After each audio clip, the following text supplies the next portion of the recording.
Assalamualaikum warahmatullahi wabarakatuh. Perkenalkan, nama saya Muhammad Ramdan dengan NIM 1904030103. Kali ini saya akan membahas tentang Artificial Intelligence, grafik, dan multimedia. Yang pertama, saya akan menjelaskan tentang Artificial Intelligence. Apa itu Artificial Intelligence dan dasar-dasar kecerdasan buatan atau Artificial Intelligence? Kecerdasan buatan atau Artificial Intelligence didefinisikan sebagai kecerdasan entitas ilmiah. Kecerdasan ini diciptakan dan dimasukkan ke dalam suatu mesin komputer agar dapat melakukan pekerjaan seperti yang dapat dilakukan manusia. Jika diartikan tiap kata, artificial artinya buatan, sedangkan intelligence adalah kata sifat yang berarti cerdas. Jadi, artificial intelligence maksudnya adalah suatu buatan atau suatu tiruan yang cerdas. Cerdas di sini kemungkinan maksudnya adalah pandaian atau ketajaman dalam berpikir, seperti halnya otak manusia dalam menyelesaikan suatu masalah. Ada 3 konsep dasar dari kecerdasan buatan. Yang pertama, pembelajaran mesin atau machine learning. Yang kedua, pembelajaran mendalam atau deep learning. Dan yang ketiga, ada jaringan saraf tiruan atau neural network. Pembelajaran mesin atau machine learning. Pembelajaran mesin adalah cabang dari artificial intelligence yang bertujuan untuk memberikan mesin kemampuan dalam mempelajari tugas tanpa kode yang sudah ada. Dalam istilah ini, yang paling sederhana, mesin tersebut akan diberikan contoh uji coba dalam jumlah yang besar untuk tugas tertentu. Ketika mesin tadi menjalani uji coba, mesin itu akan belajar dan mengadaptasi strategi yang sesuai untuk mencapai tujuan yang diinginkan. Nah, selanjutnya ada pembelajaran mendalam atau deep learning. Pembelajaran mendalam adalah teknik pembelajaran mesin yang mengajarkan komputer untuk melakukan apa yang secara alami terjadi pada manusia dengan cara mencontoh. Nah, untuk selanjutnya ada jaringan syaraf tiruan atau neural network. Neural network atau juga disebut sebagai jaringan syaraf tiruan adalah berbagai teknologi pembelajaran yang mendalam yang juga berada di bawah naungan kecerdasan buatan atau artificial intelligence. Nah, neural network adalah paradigma pemrosesan informasi yang terinspirasi dari cara sistem syaraf biologis, seperti otaknya memproses informasi. Kunci elemen dari paradigma ini adalah struktur novel dari sistem pemrosesan informasi tersebut. Untuk selanjutnya, akan membahas tentang bidang-bidang dalam kecerdasan buatan. Nah, yang pertama itu ada sistem pakar. Sistem pakar merupakan suatu program komputer yang dirancang untuk mengambil keputusan seperti keputusan yang diambil oleh seorang atau beberapa orang pakar. Yang kedua, ada logika fusi. Nah, logika fusi merupakan logika yang berhadapan langsung dengan konsep kebenaran sebagian, di mana logika klasik menyatakan bahwa segala hal dapat diekspresikan dalam binary, 0 atau 1. Dan yang ketiga, ada jaringan syaraf tiruan. Nah, jaringan syaraf tiruan ini merupakan jaringan dari sekelompok unit pemrosesan kecil yang dimodelkan berdasarkan jaringan syaraf manusia. Yang keempat, ada algoritma. Algoritma genetika. Algoritma genetika merupakan suatu algoritma pencarian yang meniru mekanisme dari genetika alam. Untuk pembahasan selanjutnya ada contoh dari aplikasi yang terdapat atau menggunakan teknologi kecerdasan buatan. Yang pertama ada Netflix. Netflix merupakan salah satu layanan streaming film dan TV series terbesar di dunia.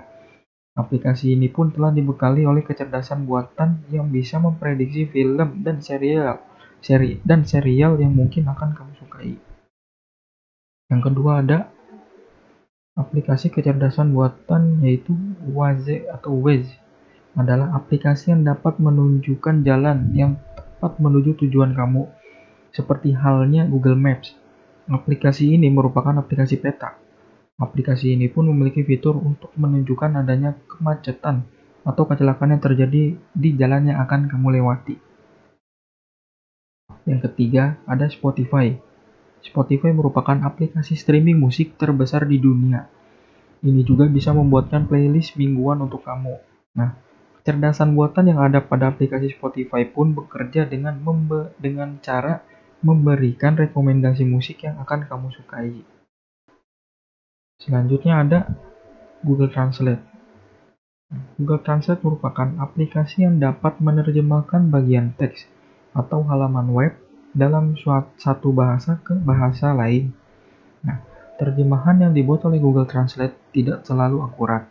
Akan tetapi, aplikasi ini bisa meningkatkan hasilnya semakin sering kita menggunakannya. Ini semua dapat dilakukan berkat artificial intelligence atau kecerdasan buatan yang terdapat pada Google Translate. Kini kalian juga bisa menerjemahkan tulisan yang kalian potret dengan kamera ponsel kalian sendiri. Pembahasan selanjutnya merupakan 5 bahasa pemrograman terbaik untuk pengembangan kecerdasan buatan. Yang pertama ada Python, Lisp, R, Prolog, dan Smalltalk. Selanjutnya ada 4 dasar kategori di konsep dasar AI atau kecerdasan buatan. Yang pertama, Acting Humanly. Acting Humanly merupakan sistem yang melakukan pendekatan dengan menirukan tingkah laku seperti manusia yang dikenalkan pada tahun 1950 dengan cara kerja pengujian melalui teletype, yaitu jika penguji atau integrator tidak dapat membedakan yang integrasi antara manusia dan komputer, maka komputer tersebut dikatakan lolos menjadi kecerdasan buatan. Nah, yang kedua, Thinking Humanly, yaitu sistem yang dilakukan dengan cara introspeksi, yaitu penangkapan pemikiran psikologis manusia pada komputer. Hal ini sering diujikan dengan neuron ke neuron lainnya, atau sel otak dengan sel otak lainnya. Cara pembelajarannya yaitu melalui eksperimen-eksperimen. Yang ketiga, ada Thinking Rationally. Ini merupakan sistem yang sangat sulit, karena sering terjadi kesalahan dalam prinsip dan prakteknya. Sistem ini dikenal dengan penalaran komputasi. Yang keempat, Acting Rationally, yaitu sistem yang melakukan aksi dengan cara menciptakan suatu robotika cerdas yang menggantikan tugas manusia. Pembahasan selanjutnya yaitu mengenai grafika dan multimedia. Apa sih itu grafika? Menurut Suyoto, grafika komputer atau computer graphic dapat diartikan sebagai perangkat alat yang terdiri dari hardware dan software untuk membuat gambar, grafik atau citra realistik untuk seni, game komputer, foto, dan film animasi. Nah, grafika komputer semakin lama semakin pesat perkembangannya, sehingga definisi dari grafika komputer dapat diartikan sebagai suatu studi tentang bagaimana menggambar atau membuat grafik dengan menggunakan komputer dan manipulasinya, berubah sedikit transformasi atau animasi. Selanjutnya, peranan dan penggunaan grafika komputer. Grafika komputer digunakan di berbagai bidang seni, sains, bisnis, pendidikan, dan hiburan. Sebagai contoh, yang pertama ada antarmuka pengguna. Yang kedua ada perpetaan atau kartografi. Yang ketiga ada kesehatan. Keempat, computer aided design. Yang kelima, sistem multimedia. Yang keenam, presentasi grafika untuk produksi slide. Yang ketujuh ada sistem paint. Yang kedelapan, presentasi data saintifik. Yang kesembilan, simulasi atau pelatihan. Dan 10, aplikasi lainnya. Selanjutnya akan menjelaskan tentang apa isi itu multimedia. Pengertian multimedia secara etimologi menurut Kamus Ensiklopedia berasal dari dua kata, yaitu multi dan medium, yang berarti multi, Latin noun, bermacam-macam, banyak atau banyak. Multimedia. Nah, medium, berasal dari Latin, sesuatu yang dipakai untuk menyampaikan atau membawa sesuatu, alat untuk mendistribusikan dan mempresentasikan informasi. Secara terminologi, menurut istilah, multimedia dapat diartikan sebagai penggunaan berbagai media yang berbeda untuk membawa menyampaikan informasi dalam bentuk teks, grafik, animasi, audio, video, dan atau gabungan dari beberapa komponen tersebut.